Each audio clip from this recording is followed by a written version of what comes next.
Halo semuanya, kembali lagi di Vlog Danif dan kali ini kita mau bahas Etios Sky Taxi ya. Tadinya kan gue bilang Sky Aktif ya, tapi banyak yang protes, dia bilang, oh yaudah Sky Taxi aja. Kenapa pakai ada Sky-nya? Karena kan kita mau bikin merah gitu ya, kayak Mazda Soul Red. Tapi ini ya begitulah ya. Tapi kan mirip-mirip ya. Ya anggap aja mirip. Nah, kemarin mobil ini udah sebulan kurang lebih ya di AG Jok. Karena kita mau restorasi interiornya dan alhamdulillah sekarang sudah jadi. Kenapa sebulan juga? Karena waktu itu ada kepotong libur lebaran, makanya jadi lebih lama dibandingkan dengan seharusnya. Nah, mobil ini itu juga nggak cuma interiornya aja kita restorasi, tapi beberapa komponen aksesoris itu kita tambahin juga dan minta tolong dipasangin sama Gejok. Aksesorisnya juga yang gampang-gampang aja kok. Dan di video ini juga kita akan bahas juga berapa sih biayanya restorasi ulang semua interior ini, apakah bisa seharga kayak harga mobil barunya gitu kan, karena ini mobil kan dibeli dengan harga 33 juta, interiornya jadi semewah ini. Penasaran seperti apa interiornya dan berapa biaya perbaikannya? Saksikan terus di vlog ini, jangan lupa untuk like dan subscribe di channel Ridho Hanif.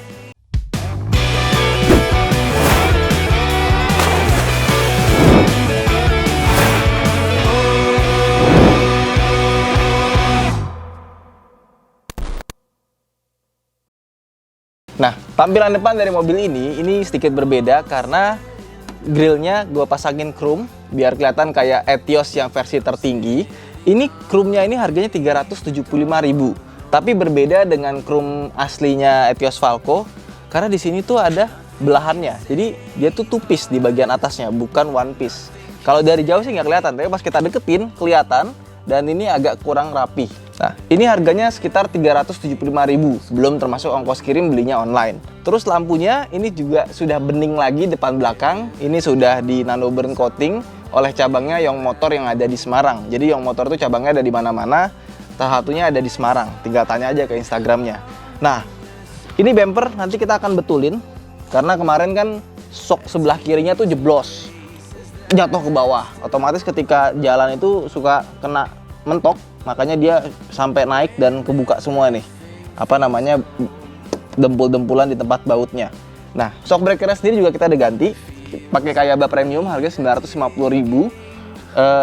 Gue melakukan kesalahan juga karena gue pikir itu shock breakernya harganya cuma satu, ternyata itu kanan kiri sepasang.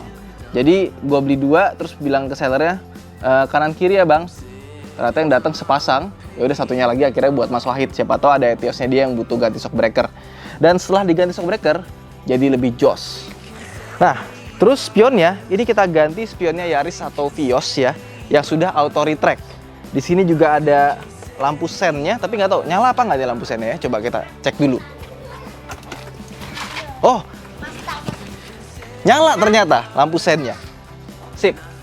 Dan dia kalau kita starter seperti ini, dia akan otomatis kebuka. Kalau kita matiin mesin, dia akan nutup secara otomatis. Tapi nggak ada pengaturannya nih. Gue nggak ngerti kalau mau matiin auto retract-nya gimana caranya. Biasanya kalau mobil Toyota tuh ada di head unitnya atau ada di MID yang ada di speedometer. Tapi karena ini nggak ada, jadi kayaknya udah by defaultnya ada kayak gini aja. Sama nggak tahu kenapa ya. Ini di sini tuh bolong, nggak ada covernya. Dan gue tanya, ini waktu datang udah kayak gini? Iya udah kayak gitu. Jadi ya sudahlah, biarin aja bolong kayak gini. Mungkin ada yang jual tutupannya kali ya. Soalnya nggak enak banget dilihatnya seperti ini bolong.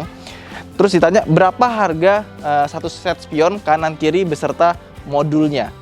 Jadi untuk membeli spion seperti ini kalian harus mengeluarkan kocek sebesar 2,5 juta rupiah. Itu bisa dibeli secara online, pasangnya pasang sendiri. Gak tau ya itu mahal apa murah ya. Sama ini, kemarin gue bilang karetnya kan udah ada yang kayak jamuran gitu ya, udah kurang begitu bagus ya, udah buluk karetnya. Nah ini kita kasih chrome, ini nggak nyampe 100.000, udah dapat sepasang, 1, 2, 3, 4. Dan chrome ini ternyata rapi loh, jadi kelihatannya nggak buluk lagi. Sama nanti mungkin kita akan beli stiker ya, kita stikerin bagian pilar B nya ini, biar kelihatan blackout. Dan untuk belakangnya sama sekali nggak ada yang diubah, masih standar-standar aja gitu. Paling lampunya belakangnya itu udah dikinclongin. Tadinya kan di sini ada retak-retak ya. Gara-gara dipakai nano burn coating, retak-retaknya itu hilang sekarang. Nah, paling nanti untuk eksterior gue akan coba ngakalin catnya, soalnya katanya kan bakalan pudar. Apakah dikasih vernis ulang atau dicat ulang yang bagian luarnya, terutama bagian atap yang kena matahari ya. Terus nanti gue akan coba cari tempat bengkel yang bisa ngebuat ulang si side skirtnya, karena model terlalu rame, sama juga bumper belakangnya biar nggak terlalu rame. Nah sekarang kita masuk ke main course utama, yaitu interiornya. Sekarang bentuknya jadi seperti ini.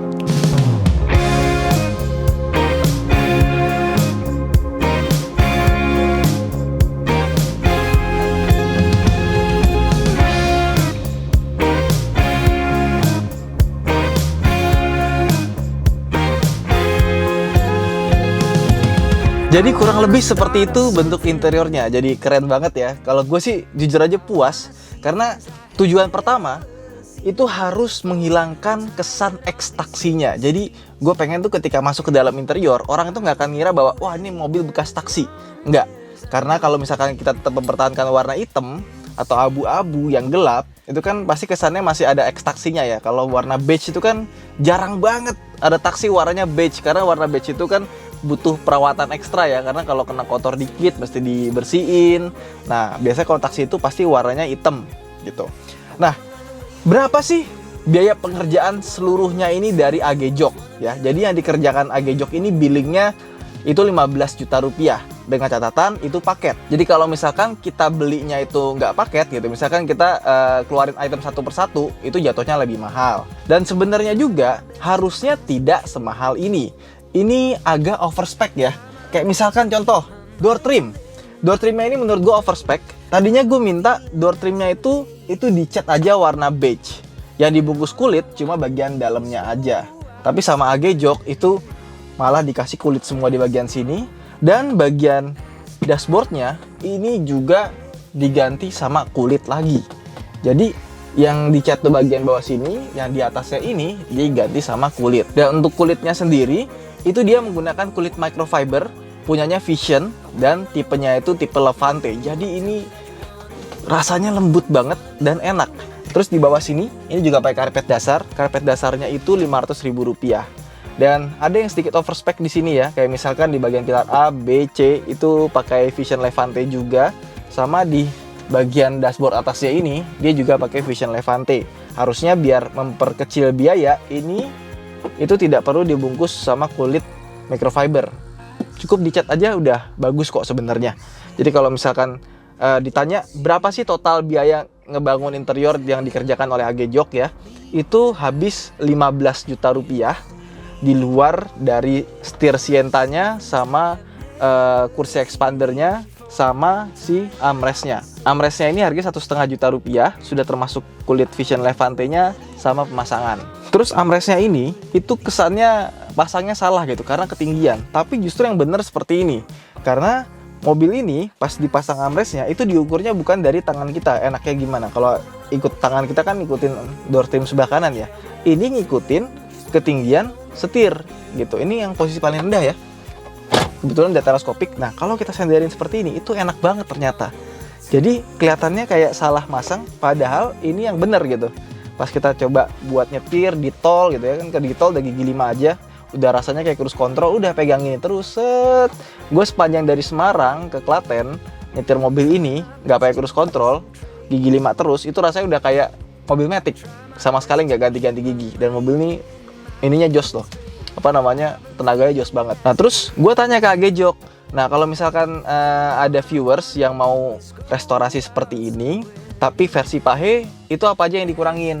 Nah yang dikurangin pertama itu kulitnya itu nggak dibikin full, kayak misalkan pilar A, B, C, dashboard atas, terus juga door trimnya itu yang dikulitin cuma sini doang, nggak full. Itu kena paket 12,5 juta rupiah di luar ini nih, di luar sama armrestnya. Jadi kalau misalkan kalian punya mobil mau direstorasi seperti ini, itu versi pahenya tanpa lapis kulit yang di bagian ini sama ininya pakai Vision Levante itu di 12,5 juta rupiah. Tapi kalau mau yang persis seperti ini 15 juta rupiah di luar sama armrestnya. Dan gue senang ada beberapa bagian yang diimprove jadi kelihatan rapi banget. Di door trim itu kemarin kan naruh switch power window-nya tuh kan asal tempel gitu ya, kelihatannya nggak enak banget dilihat. Nah sama dia tuh diratain jadi seperti itu. Jadi dilihat tuh jadi jauh lebih enak. Dan pemilihan warna beige itu membuat interior mobil itu rasanya lebih lega dibandingkan dengan yang berwarna gelap. Iya, kelihatan tuh jadi moodnya happy ya pas ngeliat mobil ini tuh. Yang tadinya kesannya mobil ekstaksi, kumuh, ternyata dari bangke bisa jadi kece. Karena sebelumnya mobil ini tampilannya interior tuh seperti ini.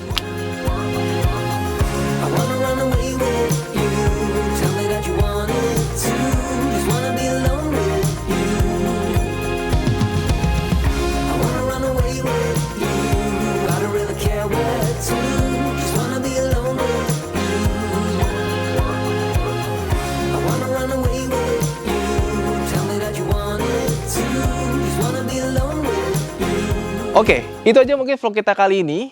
Setelah interior sudah selesai, mungkin nextnya kita akan upgrade audionya. Karena ini kan audionya masih audio asbun ya, asal bunyi. Kita akan ganti yang masih paket hemat, tapi suaranya jadi berubah drastis. Itu aja mungkin dari The Hanif. Terima kasih telah menonton. Jangan lupa untuk like dan subscribe di channel ini. Bye!